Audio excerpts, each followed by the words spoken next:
అర్జునుడు అభిమన్యుని యొక్క మృతికి చింతించి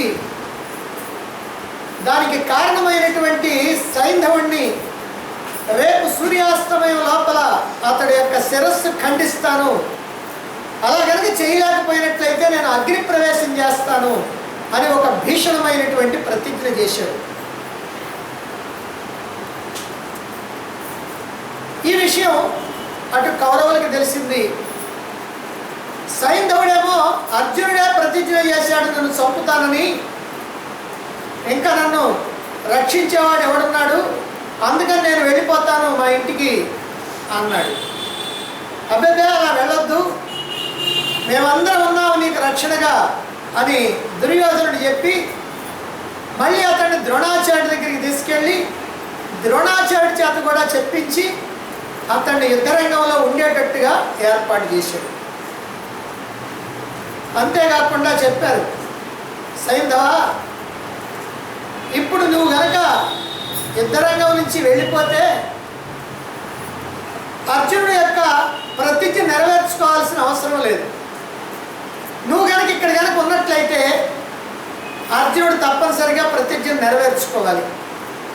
నిన్ను చంపడానికి వీలు లేకుండా మేమందరం కూడా రక్షా కవచం ఏర్పాటు చేస్తాం. నువ్వు కనుక ఇక్కడ రక్షింపబడితే మనకి రెండు ప్రయోజనాలు, ఒకటి నీ రక్షణ జరుగుద్ది, రెండవది అర్జునుడు అగ్ని ప్రవేశం చేస్తాడు. ఇలా రెండు రకాలైనటువంటి ప్రయోజనం కలుగుద్ది అని చెప్పి అతడు యుద్ధరంగంలోనే ఉండేటట్టుగా ఏర్పాటు చేశాడు. ఆ రాత్రి శ్రీకృష్ణుడు తన చెల్లెలైనటువంటి సుభద్ర, అభిమన్యుడి భార్య అయినటువంటి ఉత్తర వాళ్ళని ఓదార్చడం కోసం వెళ్ళాడు. వాళ్ళకి చెప్పదలుచుకున్నటువంటి మాటలన్నీ చెప్పాడు. తిరిగి శిబిరానికి వచ్చాడు. మళ్ళీ ఆయనకి నిద్ర పట్ల అర్జునుడి యొక్క శిబిరానికి వెళ్ళాడు. అక్కడ రాత్రి పూజ, శివ పూజ చేశాడు. తిరిగి మళ్ళీ తన శిబిరానికి వచ్చాడు. కొంచెం సేపు నిద్రపోయాడు. కానీ నిద్ర సరిగా పట్టక మళ్ళీ మెలకు వచ్చింది. ఆ మెలకుతో మళ్ళీ దారుకుణ్ణి పిలిచి, తన సారథైనటువంటి దారుకుణ్ణి పిలిచి, ఓ దారుక, రేపు నేను యుద్ధం చేయాల్సి వస్తుంది, అందువల్ల నీవు నా రథాన్ని సిద్ధం చేయి, నా ఆయుధాలన్నీ అందులో పెట్టు, గరుడ ధ్వజాన్ని నిలబెట్టు, నీవేమో కవచాన్ని ధరించు. ఎప్పుడైతే నా పాంచజన్య శంఖారావం నీకు వినిపిస్తుందో అప్పుడు నువ్వు ఈ రథాన్ని తీసుకొని లోపలికి వచ్చేసి అని చెప్పి మరి పడుకున్నాడు. సరే, అర్జునుడికేమో ఒక స్వప్నం వచ్చింది. ఆ స్వప్నంలో తాను శ్రీకృష్ణుడు ఇద్దరు కూడా ఆకాశంలోకి ఎగిరి కైలాసానికి పోయినట్టుగా, కైలాసంలో ఆ శివుడి దగ్గర వరాలు తీసుకొని పాశుపతాస్త్రాన్ని గుర్తు తెచ్చుకొని మళ్ళీ వచ్చినట్టుగా కల వచ్చేసింది. సరే, కల కరిగిపోయింది, తెల్లవారుతూ ఉంది. అక్కడ కృష్ణుడు, ఇక్కడ అర్జునుడు ఇద్దరు కూడా నిద్ర లేచారు. కృష్ణుడు సాత్వికి, అలాగే అర్జునుడు ముగ్గురు కూడా ధర్మరాజు దగ్గరికి వెళ్ళారు. ఆయన ఆ యొక్క ఆశీస్సులు తీసుకున్నారు. ఆ తర్వాత తిరిగి వస్తూ సాత్వికతో అంటున్నాడు, ఓ సాత్వికి, నీవు ఈ రోజున మా అన్న ధర్మరాజుని జాగ్రత్తగా కాల్చుకొని ఉండాలి. ఎందుకంటే ద్రోణాచార్యుడు మా అన్నని పట్టడానికి సిద్ధంగా ఉన్నాడు. ఇప్పుడు 3 రోజుల నుంచి కూడా ప్రయత్నం చేస్తుంటే విఫలమైపోతున్నాడు. ఈ రోజున అద్భుతమైనటువంటి వ్యూహాన్ని పన్ని తానేమో వ్యూహముఖంలో ఉండి ఎలాగైనా సరే ధర్మరాజును పట్టుకోవాలి అనేటువంటి ఆలోచనలో ఉన్నాడు. కాబట్టి నువ్వే మా అన్నకు రక్షణగా ఉండాలి అని చెప్పి అక్కడి నుంచి వెళ్ళిపోయారు. ఇక సాత్వికేమో ధర్మరాజుకి రక్షణగా ఉండటం కోసం ధర్మరాజు దగ్గరికి వచ్చాడు. తెల్లవారుతూ ఉంది, సూర్యోదయం అయింది. ఇక యుద్ధానికి రెండు పక్షాలు కూడా కురుక్షేత్రంలో చేరి ఉన్నాయి. ద్రోణాచార్యుడేమో తన యొక్క సర్వశక్తులు ధారపోసి ఎలాగైనా సరే ఈ రోజున నా యొక్క లక్ష్యాన్ని నెరవేర్చుకోవాలి, ఇటు సైంధవుణ్ణి రక్షించాలి, అటు పట్టాలి. కనీసం ఈ రెండిట్లో ఏ ఒక్కటి జరిగినా సరే మనకి విజయం కలిగినట్టే అనేటువంటి భావనతో తన అపూర్వమైనటువంటి మేధాశక్తితో, ఎందుకనంటే ద్రోణాచార్యుడు వ్యూహ రచన నైపుణ్యంలో ఆనాడు భారతదేశంలో ఉన్నటువంటి లేదా ప్రపంచంలో ఉన్నటువంటి సమస్తమైనటువంటి రాజ్యాల్లో ఉన్నటువంటి రాజులు కానీ గురువులు కానీ ఇతరులు కానీ ఎవరికి కూడా లేనటువంటి అద్భుతమైనటువంటి వ్యూహ రచన నైపుణ్యం ఉంది. అందుకే భీష్ముడు తాను 10 రోజులు యుద్ధం చేస్తే 10 రోజులు కూడా ద్రోణాచార్యుడి యొక్క సలహా మీద వ్యూహాలు ఏర్పాటు చేసేవాడు. అంతేగాని తాను సొంతంగా నిర్ణయం తీసుకోడు. ద్రోణాచార్యుడి యొక్క ఇష్ట ప్రకారం ఆ 10 రోజులు కూడా వ్యూహాలు ఏర్పాటు చేశాడు. అంటే అంతటి శక్తి సామర్థ్యాలు కలిగినటువంటి అద్భుతమైనటువంటి ఒక అపూర్వమైనటువంటి అభేద్యమైనటువంటి వ్యూహాన్ని నిర్మించాడు. గుర్రాలను తానే నడుపుకుంటూ ద్రోణుడు వ్యూహ రచన చేస్తూ అటు ఇటు తిరుగుతున్నాడు. అంటే ఆ ప్రదేశం అంతా కూడా అట్లా తిరుగుతూ ఎవరెవరు ఎక్కడ నిలబడాలనో, ఎవరెవరు ఎలా ఉండాలనో, ఎందుకనంటే ఈ వ్యూహం సంగతి ఎవరికీ తెలియదు. అందుకని వాళ్ళ స్థానాలను కూడా చెప్పడం కోసం అని చెప్పి అలా తిరుగుతూ వాళ్ళకి ఆ స్థానాల్లో నిలిపి ఇలా వ్యూహాన్ని ఏర్పాటు చేస్తున్నాడు. అలా చేస్తూ జయద్రథుడితో అంటే సైంధవుడితో అంటున్నాడు, నీవు భూరిశ్రవుడు, కర్ణుడు, అశ్వత్థామ, కృపాచార్యుడు, కృతవర్మ, వృషసేనుడు ఈ 6 వీరులు కూడా నీకు రక్షణగా ఉంటారు. 1,00,000 గుర్రాలతో, 60,000 రథాలతో, 14,000 మదపు టేనుగులతో, 21,000 కాల్బలంతో నాకు 6 క్రోసుల దూరంలో అంటే 12 మైళ్ళ దూరంలో నువ్వు నిలిచి ఉంటావు. నీ చుట్టూ కూడా ఈ 6 యోధులు కూడా నీకు రక్షణగా ఉంటారు. అక్కడ వీరందరి మధ్య ఉన్నటువంటి నిన్ను దేవతలతో కూడినటువంటి దేవేంద్రుడు కూడా జయించడం సాధ్యమయ్యేటువంటి పని కాదు. నిన్ను ఎవ్వరూ ఏమి చేయలేరు అని ధైర్యం చెప్పి సైంధవుడిని పంపించాడు. ఇక ద్రోణాచార్యుడు ఇక్కడ వ్యూహాన్ని నిర్మించాడు.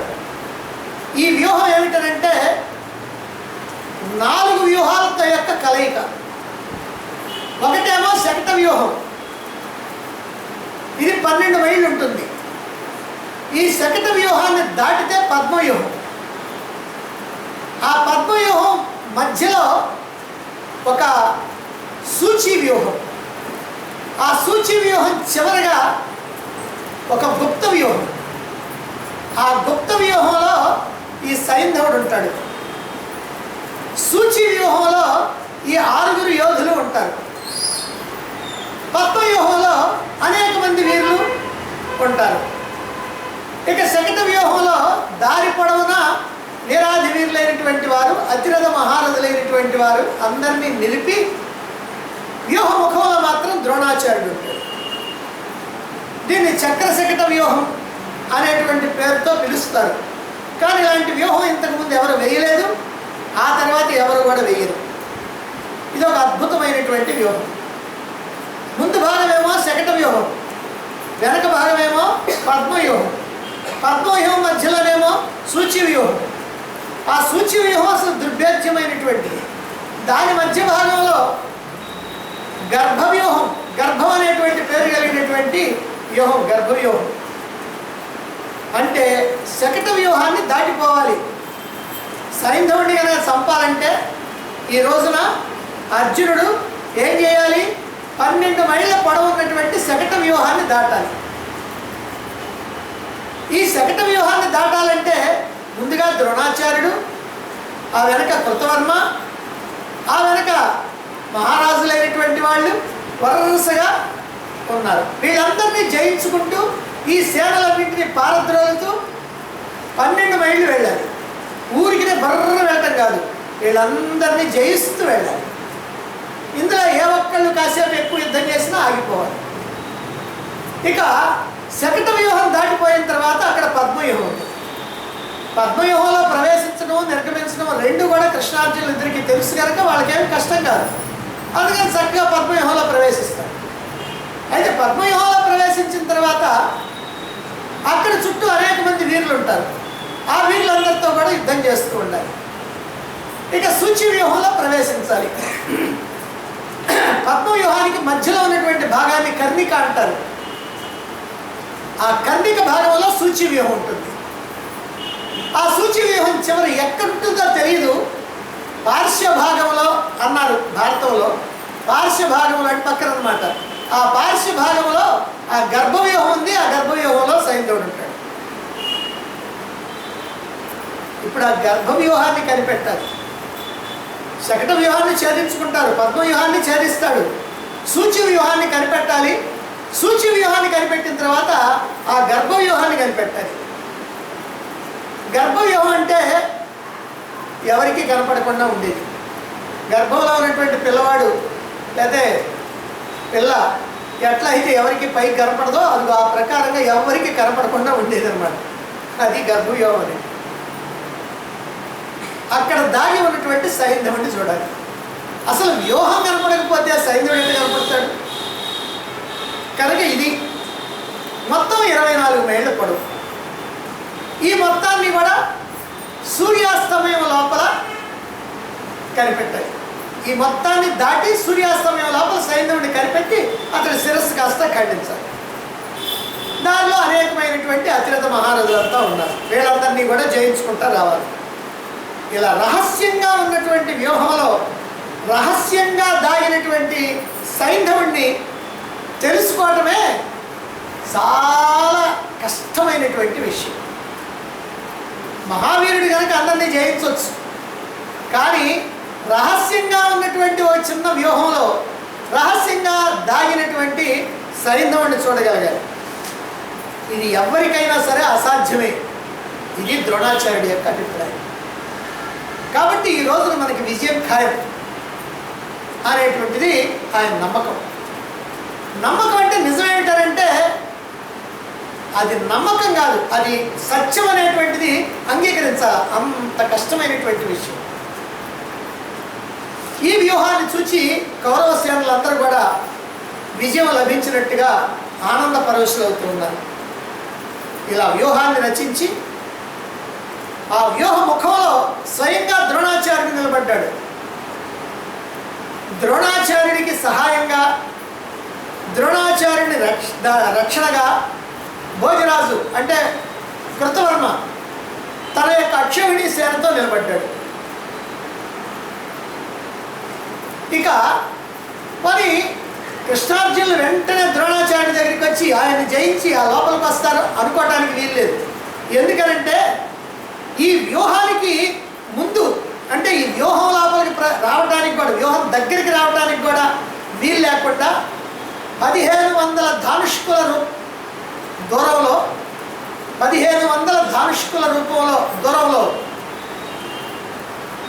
దుర్యోధనుని యొక్క సోదరుడైనటువంటి దుర్మర్షనుడు అపారమైనటువంటి గజ సైన్యాన్ని తీసుకొని అక్కడ నిలబడ్డాడు. 1500 ధనుష్కులు అంటే ధనుస్సు ఉంటుంది కదా, ఆ ధనుస్సుని కొలుస్తా 1500 ధనుస్సులు కొలిస్తే ఎంత దూరం అంత దూరం అంటే చాలా దూరం. 1500 ధనుస్సులు అంటే దాదాపుగా 2-3 కిలోమీటర్లు అనమాట. లేదా మన లెక్కలు అయితే ఒక 60 మైళ్ళు దాదాపుగా అంత దూరంలో ఉన్నాడు. అంటే అసలు వ్యూహం దగ్గరికే రావడానికి వీలు లేకుండా చేయాలి. సరే, దుర్మర్షనుడు గజసేన ఒకవేళ వాటిని తప్పించుకొని వస్తే ద్రోణాచార్యుడికి దుర్మర్షుడికి మధ్యలో దుశ్శాసనుడు మహావీరుడు కాబట్టి ఆ దుశ్శాసనుడిని నిలబెట్టారు. దుశ్శాసనుడిని కూడా జయించి లేదా పారద్రోలి వస్తే అప్పుడు ద్రోణాచార్యుని కూడా దాటితే అప్పుడు వ్యూహంలో ప్రవేశించవచ్చు. వ్యూహంలో ప్రవేశిస్తే మొట్టమొదటిగా కనిపించేటువంటి వాడు కృతవర్మ. కృతవర్మ అంటే 18 రోజులు యుద్ధం చేసి మిగిలినటువంటి వాడు, మహావీరాధివీరుడు, సాత్వికతో సమానమైనటువంటి బలవంతుడు. కాబట్టి ఆ కృతవర్మ ఉన్నాడు. అతన్ని తప్పించుకోవటం, ద్రోణాచార్యుని తప్పించుకోవటం కష్టం, కృతవర్మను తప్పించుకోవటం కూడా కష్టం. ఇక అక్కడి నుంచి అనేక మంది వీరులు ఉన్నారు. ఇది ద్రోణాచార్యుడి యొక్క వ్యూహ రచన నైపుణ్యం. సరే, ఈ ప్రకారంగా వ్యూహాన్ని ఏర్పాటు చేశాడు. ఇక కృతవర్మ వెనక మహావీరులైనటువంటి వాళ్ళందరినీ కూడా పెట్టారు. ఆ వెనక జలసంధుడు ఉన్నాడు, ఆ తర్వాత దుర్యోధనుడు ఉన్నాడు, దుర్యోధనుడికి రక్షణగా కర్ణుడు ఉన్నాడు, కర్ణుడికి రక్షణగా 60,000 రథాలు, 1,00,000 మంది వీర సైనికులు వీళ్ళంతా ఉన్నారు. శకట వ్యూహం యొక్క ప్రధానమైనటువంటి రక్షణ భాగంలో వీళ్ళంతా ఉన్నారు. వీళ్ళంతా శకట వ్యూహాన్ని రక్షించిన వాళ్ళు, పద్మవ్యూహం కాదు, శకట వ్యూహాన్ని రక్షించేటువంటి వాళ్ళు. ఆ వెనుక పద్మవ్యూహం, పద్మవ్యూహం లోపల సూచివ్యూహం, సూచివ్యూహం లోపల గర్భవ్యూహం. గర్భవ్యూహం యొక్క పార్శ్వ భాగంలో జయద్రథుడు, సైంధవుడు. ద్రోణాచార్యుడు రచించినటువంటి అద్భుతమైనటువంటి వ్యూహాన్ని, 4 వ్యూహాలతో కలిసినటువంటి వ్యూహాన్ని, సైంధవుడి యొక్క రక్షణకి ఏర్పాటు చేసినటువంటి ఈ రకరకాలైనటువంటి ఏర్పాట్లని చూస్తే కౌరవుల యొక్క ఆనందానికి అవధులు లేవు. ఆ మహావ్యూహాన్ని చూసినటువంటి దుర్యోధనుడు ఈరోజు తమకి విజయం తథ్యం, ఈ రోజుతోనే యుద్ధం ముగిసిపోతుంది అనేటువంటి భావనలో ఉన్నాడు. ఎట్టి పరిస్థితుల్లో కూడా అర్జునుడు ఈరోజు గెలవటం లేదా సైంధవుడిని సంహరించడం అనేటువంటిది జరగదు. ఎందుకంటే సైంధవుడిని అసలు చేరుకోవటం కూడా జరగదు. చేరుకోవటమే జరగకపోతే ఇక సంహారం ఎట్లా జరుగుద్ది? అతని శిరస్సుని ఖండిస్తా అన్నాడు, ఎట్లా ఖండించగలుగుతాడు? కాబట్టి ఇది ఊహకు కూడా అందేటువంటి విషయం కాదని మహదానందంలో ఉన్నాడు దుర్యోధనుడు. సరే, ఇలా ఏర్పాట్లన్నీ కూడా ఇప్పుడు తెలుసుకున్న తర్వాత ఇక యుద్ధం ప్రారంభం కాబోతా ఉంది. కౌరవ సేనలన్నీ కూడా వ్యూహాత్మకంగా నిలిచినాయి, రణభేరీలు మోగుతా ఉన్నాయి. అలాగనే మృదంగాల ధ్వని వినిపిస్తూ ఉంది, శంఖాలు, భేరీలు, సింహనాదాలు అన్నీ కూడా భూనభోంతరాళాలు వ్యాపించినట్టుగా కౌరవుల యొక్క సేనలో నుంచి వినిపిస్తూ ఉన్నాయి. సేనల యొక్క వీరుల యొక్క సింహనాదాలతోటి కోలాహలంగా ఉంది. అలా సేనలన్నీ కూడా యుద్ధోత్సాహంతో గర్జనలు చేస్తూ ఉండేటప్పటికీ రౌద్ర ముహూర్తంలో తెల్లని గుర్రాలు పూంచినటువంటి రథంలో శ్రీకృష్ణుడు సారథిగా, యుధామన్యుడు, ఉత్తమౌజుడు చక్రరక్షకులుగా అర్జునుడు అక్కడ ప్రత్యక్షమయ్యాడు. లోకక్షయకరమైనటువంటి జననాశనం జరిగేటువంటి అనేకమైనటువంటి దుర్నిమిత్తాలు కనిపిస్తూ ఉన్నాయి. మహాభారత యుద్ధంలో చాలా సందర్భాల్లో ప్రతిరోజు కూడా ఈ దుర్నిమిత్తాల గురించి రాయటం జరిగింది, వ్యాసుడు చెప్పడం జరిగింది. ఎందుకనంటే ఆ రోజుల్లో నిమిత్తాలు, ఈ దుర్నిమిత్తాల గురించి బాగానే చూస్తూ ఉండేవాళ్ళు అన్నమాట. సరే, ఇక పాండవ పక్షంలో నకులుని కుమారుడు శతానీకుడు ఉన్నాడు. ఆ శతానీకుడి యొక్క సాయంతో దృష్టజుమ్నుడు పాండవుల యొక్క సేనను వ్యూహాత్మకంగా నిలిపాడు. అర్జునుడి యొక్క రథాన్ని చూడగానే కౌరవ సేన వ్యూహానికి 15 ధానుష్కుల దూరంలో ఉన్నటువంటి దుర్మర్శనుడు అర్జునుడితో ఇలా అంటున్నాడు, ఈరోజు అర్జునుడు అనేటువంటి సముద్రానికి నేను చెలియలు కట్టనవుతా, అర్జునుడిని నేను ఇక్కడే నిలవరిస్తా, నన్ను ఎదుర్కొని ఒక్క అడుగు కూడా ముందుకు వేయడానికి వీల్లేదు అంటున్నాడు దుర్మర్శనుడు. తన సేనతో కలిసి యుద్ధానికి సిద్ధమై నిలిచాడు. అప్పుడు అర్జునుడు అంటున్నాడు శ్రీకృష్ణుడితో, కృష్ణ, మనకి మొదటి ముద్ద వీడే అన్నాడు. తన ముందున్నటువంటి విశాలమైనటువంటి సేనకి బాణ దూరంలో, అంటే బాణపాత దూరంలో, బాణం కనుక వేస్తే ఎంత దూరంలో ఉన్నటువంటి శత్రువుకి తగలటానికి వీలుంటుంది. అంటే యుద్ధం చేసేటప్పుడు ఇద్దరు దగ్గరగా నిలబడరు, దూరంగా నిలబడతారు. వాళ్ళ బాణం వీళ్ళకి, వీళ్ళ బాణం వాళ్ళకి తగలాల, వాళ్ళు ఏ బాణం వేస్తుంది, ఏ అస్త్రం వేస్తున్నది తెలియాలా. అందుకోసమని ఒక దూరం, ఆ దూరంలో రథాన్ని నిలిపాడు శ్రీకృష్ణుడు. శ్రీకృష్ణుడు పాంచజన్యాన్ని పూరించాడు, అర్జునుడు దేవదత్తాన్ని పూరించాడు. ఆ శంఖ ద్వారాలకి దుర్మర్షుడి సేనలో ఉన్నటువంటి సైనికులు పిడుగుపాటు చప్పుడికి ఏ రకంగా భయపడతారో, వరుసల పిడుగులు కనుక పడతా ఉంటే ఎట్లా భయం కలుగుతుందో ఆ ప్రకారంగా వణికిపోతూ ఉన్నారు. కొందరేమో స్పృహ కోల్పోయారు, కొందరేమో బెదిరి పారిపోయారు. అప్పుడు అర్జునుడు శ్రీకృష్ణుడితో అంటున్నాడు, ఓ హృషికేశ, ఈ దుర్మర్షుడు ఉన్నటువంటి చోటికి గుర్రాలను నడిపించు, ఈ గజసేనను చీల్చుకొని శత్రుసేనని మనం ప్రవేశించాలి అన్నాడు. దాంతో శ్రీకృష్ణుడు రథాన్ని దుర్మర్షుని యొక్క సేన ముందు దుర్మర్షునికి ఎదురుగా నిలిపాడు. తీవ్రమైనటువంటి క్రోధంతో ఉన్నటువంటి అర్జునుడు పుంఖాలుగా బాణాలను విడుస్తూ ఏనుగుల్ని గుర్రాలని సంహరిస్తూ ఉన్నాడు. అవన్నీ గుట్టలుగా పడిపోతూ ఉన్నాయి. శత్రుసేనలన్నీ కూడా నిర్వీర్యమైపోతున్నాయి. అర్జునుడు బాణప్రయోగం చేస్తూ ఉంటే బాణాన్ని సంధిస్తున్నది కానీ విడుస్తున్నది కానీ తెలియటల్లా. పైగా రెండు చేతులతో బాణాలు విడవగలిగినటువంటి శక్తి కలిగినటువంటి వాడు సవ్యసాచి. ఆయన యొక్క బాణాలు కూడా అయిపోయాయి కాదు, అవి అక్షయ తృణీరాలు. అక్షయ అంటే అయిపోవు, క్షయం కావు. మామూలుగా ఎవరికైనా సరే అవి అయిపోతూ ఉంటాయి, వెనక నుంచి ఆయన అందిస్తుంటాడు వెనక కూర్చున్నటువంటి వాడు. ఇక అర్జునుడికి మాత్రం పొద్దున్నే ఏం పెట్టుకొని వచ్చాడు, అయ్యే 18 రోజులైనా 50 రోజులైనా 100 రోజులైనా అంటే తీస్తూ ఉంటే వస్తూ ఉంటాయి. అవి అక్షయ తృణీరాలు అంటారు. వాటితోటి ఆ వైపున ఈ వైపున రెండు వైపులా తగిలించుకొని ఉంటారు. ఆ చేత్తోటి ఈ చేత్తోటి బాణాలు వేస్తూ ఉంటాడు. ఎప్పుడు బాణాలు వేస్తున్నాడో, ఎవరి మీద బాణాలు వేస్తున్నాడో తెలియకుండా సేనలన్నీ కూడా కకావికలైపోతూ ఉన్నాయి. అర్జునుడి మీద దాడి చేయడానికి అవకాశం కూడా కలగటల్లా. అర్జునుడి వైపు తేరిపార చూచేటువంటి ధైర్యం కూడా ఆ సేనలో ఎవరికీ లేదు. ప్రగల్భాలు పలికినటువంటి దుర్మర్షనుడు అక్కడి నుంచి పారిపోయాడు. అంటే యుద్ధం చేయలేదు, అర్జునుడి మీద బాణం వేయలేదు.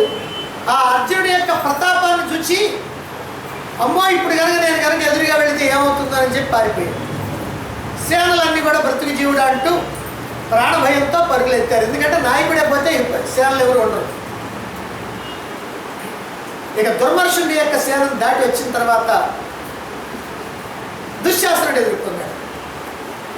దుశ్శాసనుడు కూడా గొప్ప గజసేన ఉంది. ఏనుగులు యుద్ధ రంగంలో చాలా గొప్ప ప్రయోజనాన్ని కలిగిస్తుంది. ఎందుకంటే ఏనుగులు కనుక ఒక వరుసలో కనుక నిలబడ్డాయి అంటే వాటిని దాటిపోవాలంటే రథానికి గుర్రాలు భయపడతావు, ఏనుగులకి గుర్రాలు భయపడతావు. ఇక ఏనుగుల్ని చంపడం కూడా కష్టం, అవి ఒక పట్టాన సావు. గుర్రం కనుకైతే ఒక బాణం వేయకుండా చచ్చిపోద్ది, కానీ ఏనుగులు అట్లా సావు. ఇక ఏనుగులు కలిగి ఉన్నటువంటి వాడు ఎవడైతే ఉన్నాడో అటువంటి వాడంటే ఏనుగులకి సంబంధించినటువంటి ఆ రాజు గొప్ప బలశాలి అయి ఉంటాడు. ఇలా అన్నీ కూడా ఏనుగులు యుద్ధంలో చాలా ప్రధానమైనటువంటి పాత్ర. సరే, దుశ్శాసనుడు గొప్ప గజ సైన్యంతో నిలబడ్డాడు. ఎదురుగా వచ్చినప్పటికల్లా అర్జునుడు దుశ్శాసనుడి మీద బాణ పరంపర ప్రయోగిస్తూ ఉన్నాడు. దుశ్శాసనుడు కూడా అలాగనే బాణాలు ప్రయోగిస్తూ ఉన్నాడు. అర్జునుడి యొక్క బాణాల దెబ్బకి ఏనుగులు ఆర్తనాదాలు చేస్తూ రెక్కలు విరిగినటువంటి పర్వతాలలాగా కుప్పగా కూలిపోతా ఉన్నాయి. కుండలాలతో సహా, అంటే చెవులకు పెట్టుకునేటువంటి కుండలాలతో సహా శిరస్సులన్నీ కూడా తెగిపడిపోతా ఉన్నాయి. సైనికుల యొక్క శిరస్సు ఎటు చూచినా అర్జునుడు కనిపిస్తూ ఉన్నాడు.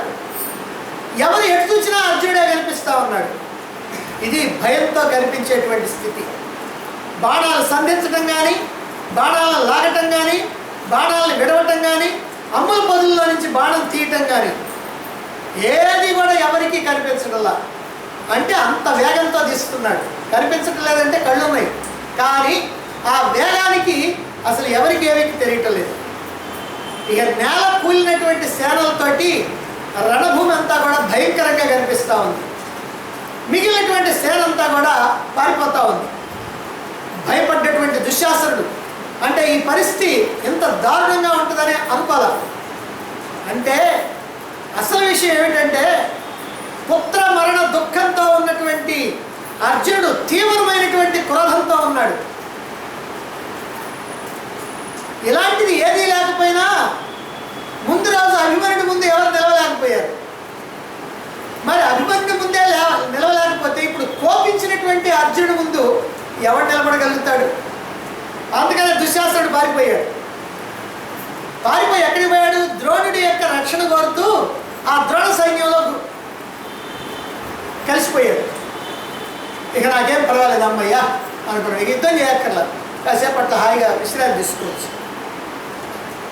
ఈ ప్రకారంగా శకట వ్యూహంలో ప్రవేశించాడు దుశ్శాసనుడు.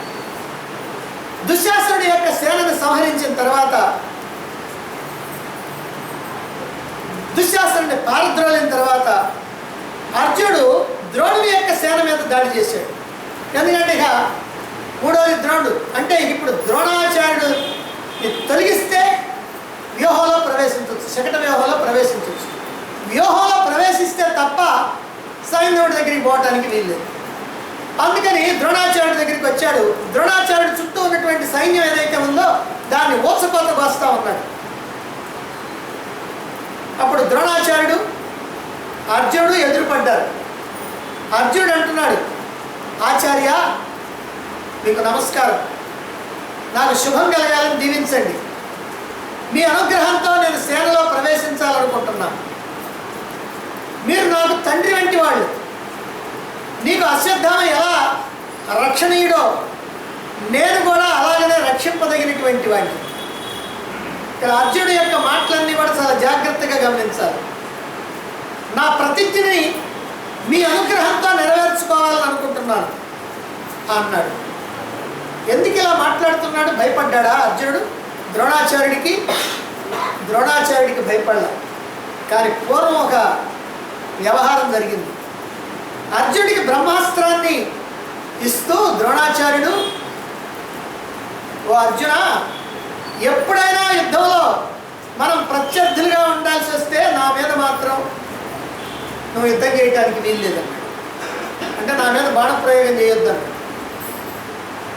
అలాగనే అన్నాడు అని బ్రహ్మాస్త్రాన్ని తీసుకున్నాడు. కాబట్టి ఇప్పుడు ద్రోణాచార్యుడి మీద బాణప్రయోగం చేయకూడదు. నమస్కార బాణం వేయొచ్చు. అంటే ఆయన పాదాల మీద పడుతుంది, పాదాలకి ముందుగా పడుతుంది.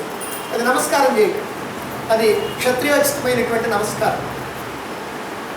కానీ యుద్ధం చేయకూడదు. అందువల్ల మీ అనుమతితో నేను లోపలికి పోవాలి అన్నాడు ఒకటి. రెండవ మాట ఏమన్నాడంటే నేను మీకు పుత్ర సమానుడిని అన్నాడు. అసలు నిజం ఏంటంటే పుత్రుడి కంటే ఎక్కువ అర్జునుడు. అశ్వత్థామ కన్నా అర్జునుడు అంటే చాలా ప్రీతి. అలాగనే అశ్వత్థామ అంటే ప్రీతి లేదని కాదు, కానీ అర్జునుడు అంటే మాత్రం అంత ఇష్టం. అయితే ఇక్కడ అశ్వత్థామ ప్రసక్తి ఎందుకు తీసుకొచ్చాడు? ఏదో నేను మీకు పుత్ర సమానుడిని, మీరు నాకు తండ్రి వంటి వారు అని అనుకోవచ్చు. అశ్వత్థామ యొక్క వ్యవహారం ఎందుకు తెచ్చాడంటే, నేను నా కుమారుడు మరణించితే ఆ బాధతోటి నేను వచ్చా, కాబట్టి నన్ను లోపలికి పంపించండి. ఇంతకుముందు మనకు ఒప్పందం, అంటే ఒప్పందం సంగతి చెప్పలా, తెలుసు, ఇద్దరికి తెలుసు. ఒప్పందం ఉంది కాబట్టి నేను మిమ్మల్ని అడుగుతున్నా. మిమ్మల్ని అడగటానికి చాలా కారణాలు ఉన్నాయి. అంటే ఒప్పందం ఉంది, ఇటు నేను మీకు ప్రియ శిష్యుడిని, మూడవది నేను పుత్ర సమానుడిని, నాలుగవది నేను పుత్రుడు మరణించినటువంటి ఆ బాధలో ఇప్పుడు నా ప్రతిజ్ఞను నెరవేర్చుకోవడం కోసం వచ్చా. కాబట్టి నా ప్రతిజ్ఞను నెరవేర్చుకోవడానికి మీరు అనుమతించాలి, అనుగ్రహించాలి అన్నాడు. అయితే ఇక్కడ మరొక కోణం కూడా ఉంది అశ్వత్థామ సంగతి ఎత్తడంలో. ఏమిటంటే పుత్రుడు పోతే ఎంత బాధగా ఉంటుందో నీకు కూడా వాడు పోతే అంతే ఉంటుంది అనేటువంటి భావన. అంటే అలాగనే అలా. కానీ ఇక్కడ అశ్వత్థామ ప్రసక్తి తీసుకురావడంలో పుత్రుడు కనుక పోతే ఎంత బాధగా ఉంటుందో నీకు కూడా తెలియాలంటే నీ పుత్రుడు పోతే అప్పుడు తెలుస్తుందయ్యా అనేటువంటి ఆ భావన. ఈ సంస్కృత పదాల్లో ఉన్నటువంటి విచిత్రం. తెలుగులో ఇలాంటి పదాలు ఉండవు, డైరెక్ట్గా చెప్తేనే అర్థమయ్యేది. ఇలా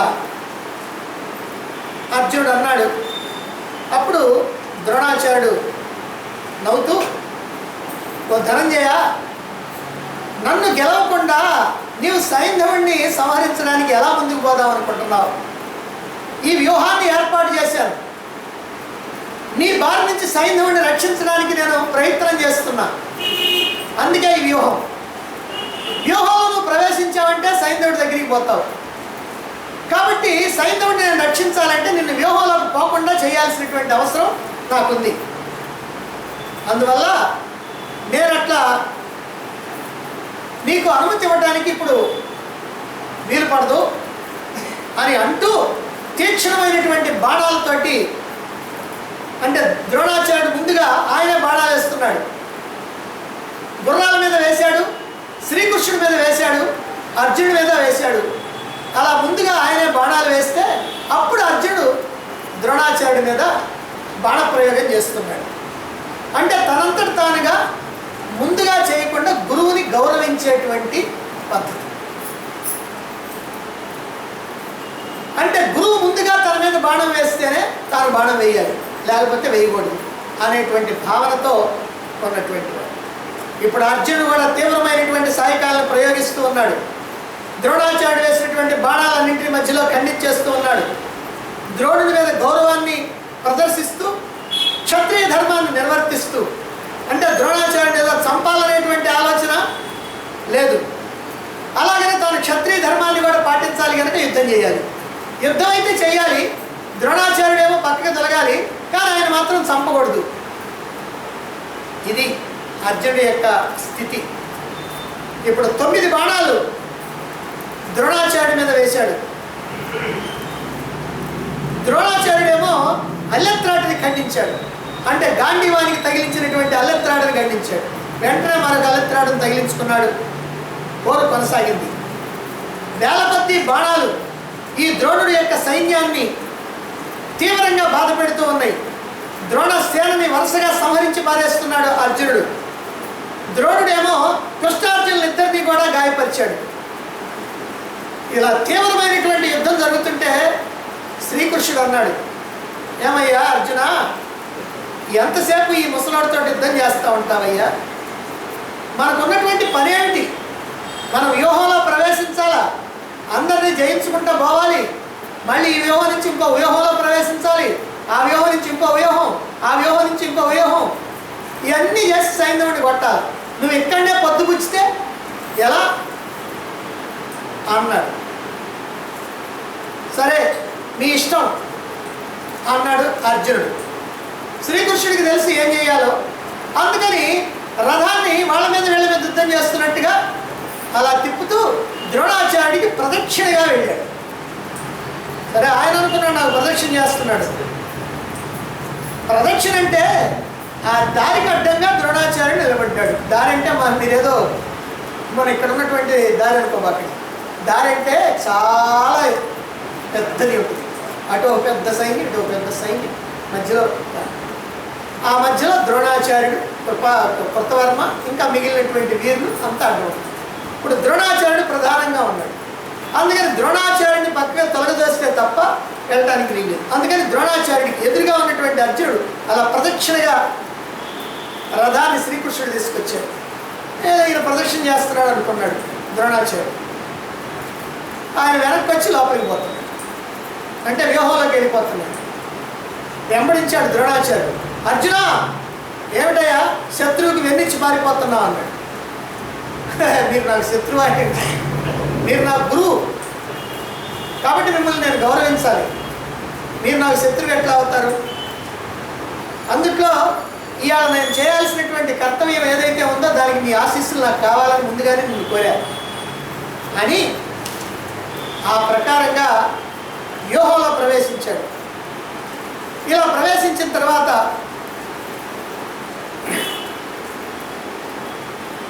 అర్జునుడు ఆచార్యుడితోటి యుద్ధం అనేటువంటి చేయకుండా అలా లోపలికి వెళ్ళిపోయి ఇక వ్యూహం ముఖం నుంచి మొట్టమొదటిగా ఎదుర్కొనేటువంటి వాళ్ళు ఉన్నారు. జయుడు, కృతవర్మ, కాంభోజరాజు సుదక్షిణుడు, శృతాయుధుడు అనేటువంటి రాజు, ఈ నలుగురు కూడా ఉన్నారు. అంటే కృతవర్మ ప్రధానంగా ఉన్నాడు. ఈ కాంభోజరాజు సుదక్షిణుడు, ఈ శృతాయుధుడు, అలాగనే ఈ జయుడు, ఈ నలుగురు కూడా అక్కడ అర్జునుడిని ఎదిరించారు. వారి వెనక అపారమైనటువంటి సేన ఉంది, అంటే కృతవర్మ యొక్క అక్షౌహిణి సేన ఉంది. అలాగనే కాంబోజరాజు సుదర్శనుడి యొక్క సేన, శృతాయుధుడి యొక్క సేన, ఇలా అందరి సేన కలిపి అపారమైనటువంటి సేన ఉంది.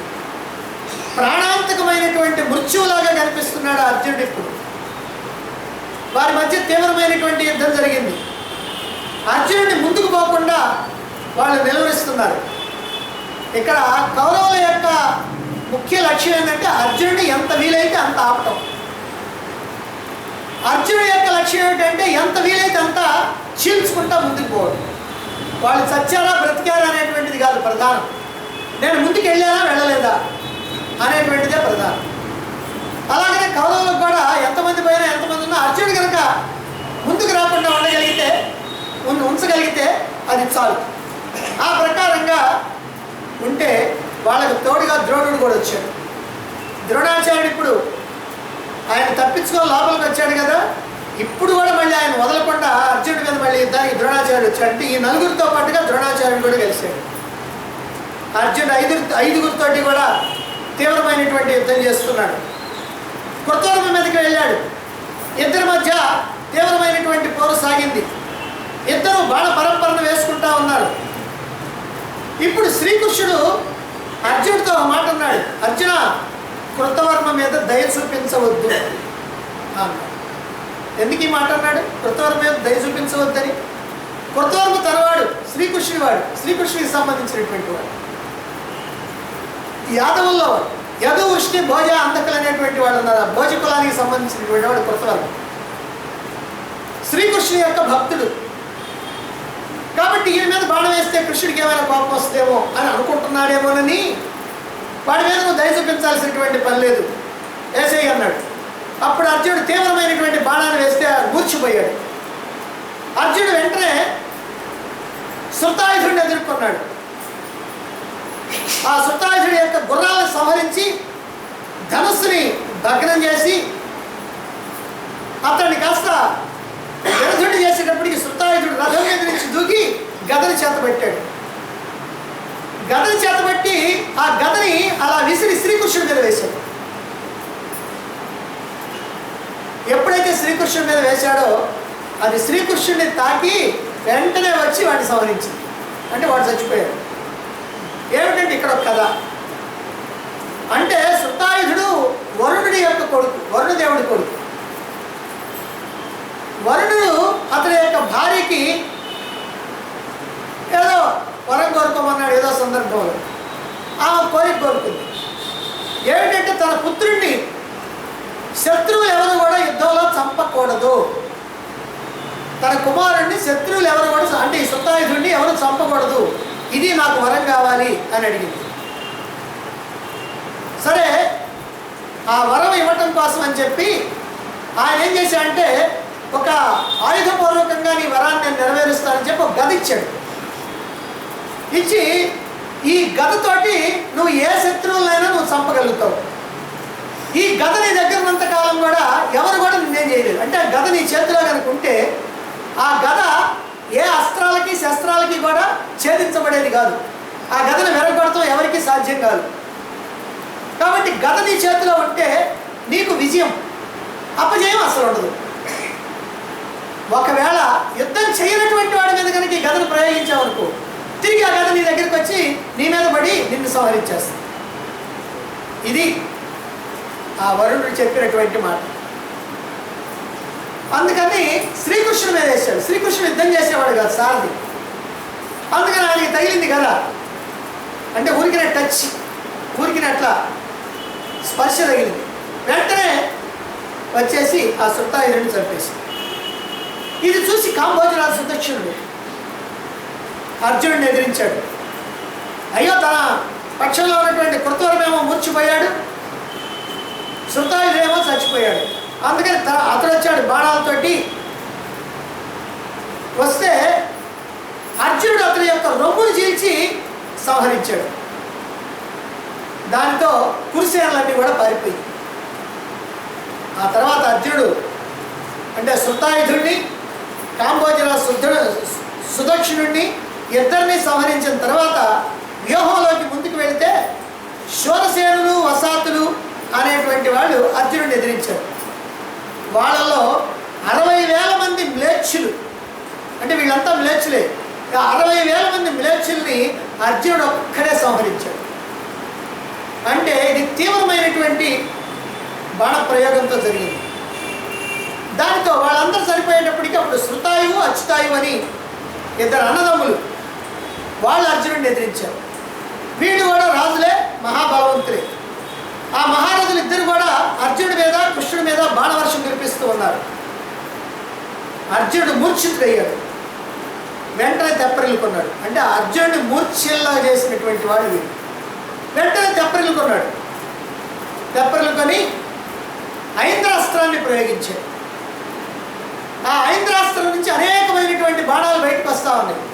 ఆ బాణాలన్నీ కూడా శత్రు సమూహాలన్నింటినీ కూడా చీల్చి చెండాడుతూ ఉన్నాయి, సంహరించేస్తూ ఉన్నాయి. ఆ ఇద్దరు సోదరుల యొక్క తలలు, వాళ్ళ యొక్క బాహువులు అంటే చేతులు, ఈ మొత్తాన్ని కూడా ఖండించినాయి ఆ బాణాలు.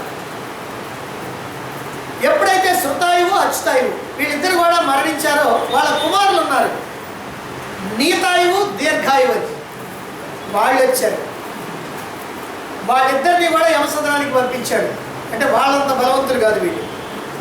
అప్పుడు అనేక మంది మ్లేచ్చులు ఎదిరిస్తే అర్జునుడు వాళ్ళందరినీ కూడా సంహరించాడు. ఆ తర్వాత కురుసేనల్ని చీల్చి చెండాడుతూ ముందుకు వెళుతున్నాడు. అప్పుడు అర్జునుడిని అంబష్టుడు అనేటువంటి రాజు ఎదిరించాడు. ఇతడు కూడా బలవంతుడైనటువంటి వాడు. ఆ అంబష్టుడి దగ్గర కూడా ఒక ముఖ్యమైనటువంటి గద ఉంది. ఆ గదతో కృష్ణార్జునులు ఇద్దరిని కొట్టాడు. దాంతో అర్జునుడు ఆ అంబష్టుడి యొక్క భుజాల్ని శిరస్సుని క్షురప్రాలతో ఖండించాడు. దాంతో శేలన్నీ కూడా చెదిరిపోయింది. ఈ ప్రకారంగా అర్జునుడు తీవ్రమైనటువంటి యుద్ధం చేస్తూ కురుసేనలన్నింటినీ కూడా పారద్రోలుతూ కొన్ని వేల మందిని సంహరిస్తూ అలా ముందుకు వస్తూ ఉన్నాడు. అర్జునుడు ఎదురుగా నిలబడటానికి ఎవరికి కూడా ధైర్యం చాలలేదు. సేనలన్నీ చెదిరిపోవడంతో ఈ శృతాయువు అచ్యుతాయువు మొదలైనటువంటి వాళ్ళు, శృతాయుధుడు, కాంబోజన, సుదక్షిణుడు వీళ్ళందరినీ కూడా సంహరించడం వల్ల, చివరిలో అంబష్టుడిని సంహరించడం వల్ల, 60,000 మంది మ్లేచ్చుల్ని సంహరించడం వల్ల తన సేనలన్నీ కూడా పారిపోతూ ఉన్నాయి. అది చూసి దుర్యోధనుడు వ్యూహముఖంలో ఉన్నటువంటి ద్రోణాచార్యుడి దగ్గరికి వచ్చాడు. పాపం ఆయన చేయగలిగింది ఇదే. వ్యూహముఖంలో ఉన్నటువంటి ద్రోణాచార్యుడి దగ్గరికి వచ్చాడు. ఓ ఆచార్య, పరాక్రమంతో అర్జునుడు మన సేనలన్నింటినీ కూడా చిందరవందర చేస్తూ ఉన్నాడు. సేనలన్నీ పారిపోతూ ఉన్నాయి. వీరులందరూ మరణిస్తూ ఉన్నారు. రాజులందరూ కూడా శిరస్సులు తెగిపోయి పడిపోతూ ఉన్నారు. యుద్ధరంగం అంతా అల్లకల్లోలంగా ఉంది. ఈ ప్రకారంగా అర్జునుడు చేస్తూ ఉంటే అసలు మీరు అర్జునుడు లోపలికి పంపిస్తే కదా ఇదంతా జరిగింది. మీరు ఎందుకు లోపలికి పంపించారు? ఇప్పుడు అర్జునుడిని ఎదుర్కొనేటువంటి మార్గం కూడా ఏదో మీరే ఆలోచించండి. ఎందుకనంటే మీరెవరు? మా అందరికీ గురువు. అర్జునుడికి కూడా మీరు గురువు. అంటే మీ దగ్గర నేర్చుకున్నాడు విద్యలు. మీ దగ్గర నేర్చుకున్నటువంటి విద్యలతో ఇప్పుడు మీ మీద విజృంభిస్తున్నాడు. అతన్ని మీరు జయించలేరా? నిజంగా మీ చేతిలో అస్త్రం ఉన్నంత వరకు, శస్త్రం ఉన్నంత వరకు కూడా దేవతలు కూడా మీ ఎదురుగా నిలబడలేరే. మీరు ఎందుకు ఇలా చేస్తున్నారు? ఇదంతా చూస్తుంటే నాకు ఒక విషయం అనిపిస్తూ ఉంది. మీకు పాండవ పక్షపాతం ఉన్నది. అసలు వ్యూహంలో అర్జునుడు ప్రవేశించకుండా మీరు నిలిపినట్లయితే ఇంత సైన్యం మనకి నాశనం అయిపోయేదా? ఎంత అపారమైనటువంటి సేన నాశనం అయిపోయింది.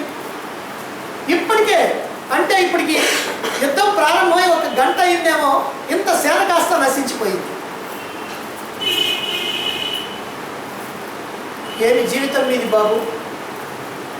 మా మీద బ్రతుకుతూ, మా మీద ఆధారపడి బ్రతుకుతూ శత్రువులకి మీరు మేలు చేస్తున్నారా? మాకేమో కీడు చేస్తున్నారా? మీరు తేనె పూసిన కత్తి లాంటి వాళ్ళని నేను భావించలేకపోయాను.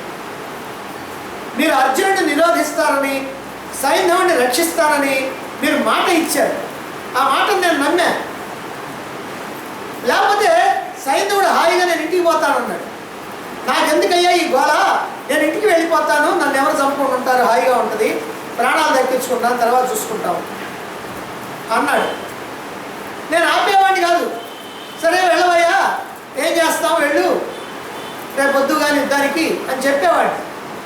కానీ నువ్వు ఇచ్చినటువంటి భరోసాతోటి అతన్ని వెళ్లకుండా నేనే ఆపేశాను. నేను బుద్ధి లేక మీరు రక్షిస్తారని అతన్ని ఆపాను. ఎలాగైనా సరే అతన్ని రక్షించేటువంటి ఉపాయం ఏంటో దాన్ని ఆలోచించండి. ఇంత చెప్పి తన యొక్క కోపం, తన యొక్క బాధ, ఎందుకంటే తన సైన్యం అంతా నశించిపోతా ఉందని లోపల ఉన్నటువంటి ఆ బాధతోటి మాట్లాడాడు కదా. సరే ఆయన కోపం వచ్చిందేమో, ఎందుకు ఆయనతో పెట్టుకోవటం, ఇప్పుడు ఎట్టాగో నా సేనకి రక్షకుడు ఆయన అని మీరు నా మీద కోపగించకండి, ఎందుకంటే నేను బాధలో మాట్లాడుతున్నా, కాబట్టి మీరు సైన్యాన్ని రక్షించండి అన్నాడు. దానికి ద్రోణాచార్యుడు అన్నాడు, ఓ రాజా, నీ మీద నాకు కోపం ఏమీ లేదయ్యా.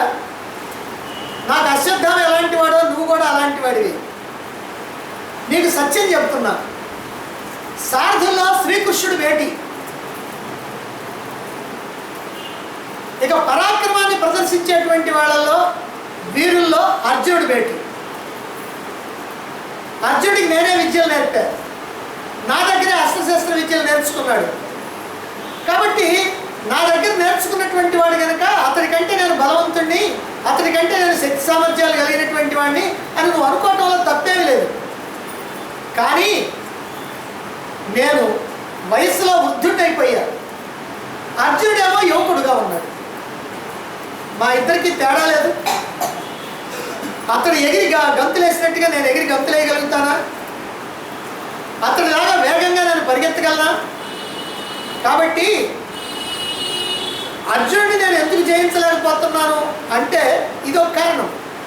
ఇక రెండవ కారణం ఏమిటంటే అర్జునుడు నేను ఇచ్చినటువంటి అస్త్రాలే కాకుండా ప్రత్యేకంగా ఎన్నో రకాలైనటువంటి అస్త్రాలను దేవతల ద్వారా సంపాదించుకున్నాడు.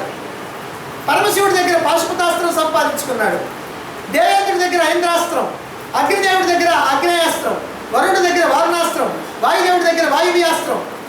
ఈ ప్రకారంగా అనేకమైనటువంటి అస్త్రాలను సంపాదించుకున్నాడు.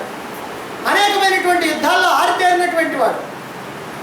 కాబట్టి అతన్ని నేను నిలువరించలేదు అని అంటే అది నా తప్పు అనుకోబాకు, అతని బలం అని అనుకో, అతని పరాక్రమం అని తెలుసు, అంతే తప్ప నా బలహీనత మాత్రం కాదు. నేనంత వేగంగా పోలేను. అర్జునుడిని జయించలేనటువంటి విషయం నీకు ఇంతకు ముందే చెప్పా. మిగిలినటువంటి వాళ్ళు అంటావా, వాళ్ళని నేను నిలువరిస్తా, కానీ అర్జునుడిని మాత్రం నిలువరించడం నా వల్ల కాదు.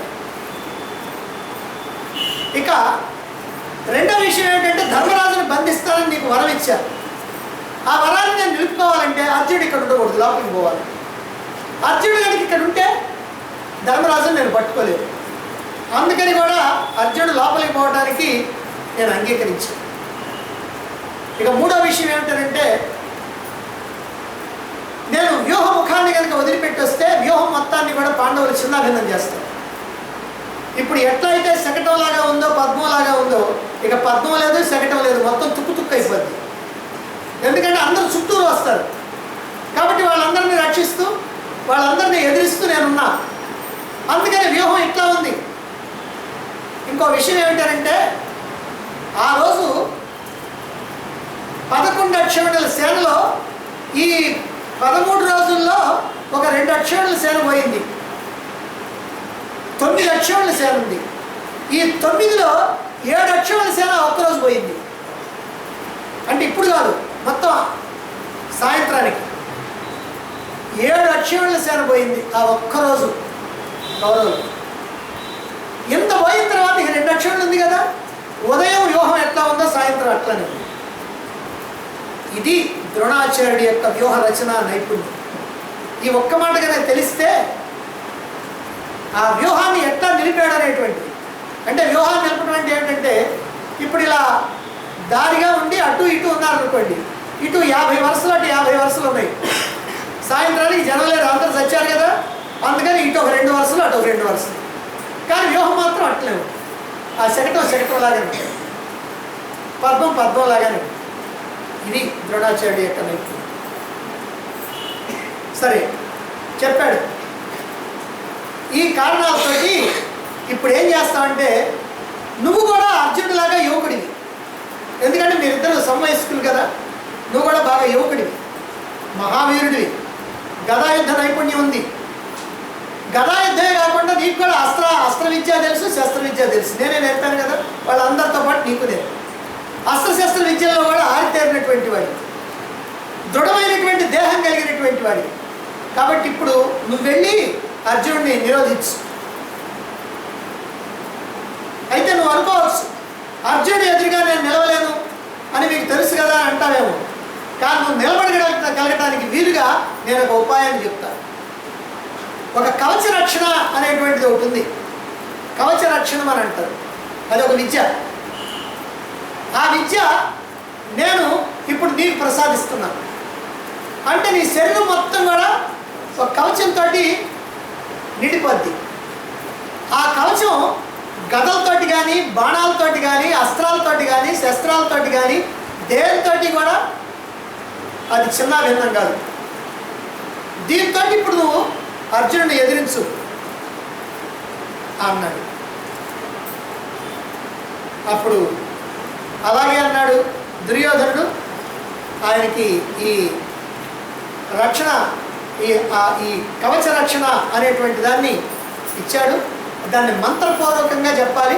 ఆ మంత్రపూర్వకంగా దాన్ని ప్రసాదించేటప్పటికి ఆ శరీరం అంతా కూడా ఆ కవచంతో నిండింది. అంతకుముందు కవచాలు ఎన్నైనా ఉండొచ్చు, ఆ పైన ఎన్నైనా వేసుకోవచ్చు. దుర్యోధనుడు అన్ని ఆ కవచం అంతా, దేహం అంతా కూడా కవచం నిండిపోద్ది. ఇక నీకేం భయం లేదు, వెళ్ళు. ఇప్పుడు నువ్వు అర్జునుడిని జయించడానికి సర్వసమర్థుడు అవుతావు అన్నాడు. అప్పుడు దుర్యోధనుడు అలాగేనని చెప్పి లోపలికి వస్తూ ఉన్నాడు. అయితే వెంటనే దుర్యోధనుడి యుద్ధం, ఇప్పుడు దుర్యోధనుడికి అర్జునుడికి యుద్ధం రాదు. ఎందుకనంటే ఇప్పుడు నేను ఎంత దూరం పోవాలంటే అర్జునుడు ఇప్పుడు ఎంత దూరం పోయాడు అక్కడ దాకా పోవాలి కదా. అందుకని తర్వాత అక్కడ అర్జునుడి యుద్ధం వస్తుంది, మళ్ళీ మధ్యలో పాండవుల యుద్ధం, ఇక్కడ బయట యుద్ధం వస్తుంది. అందుకని అదంతా కూడా మనం రెడ్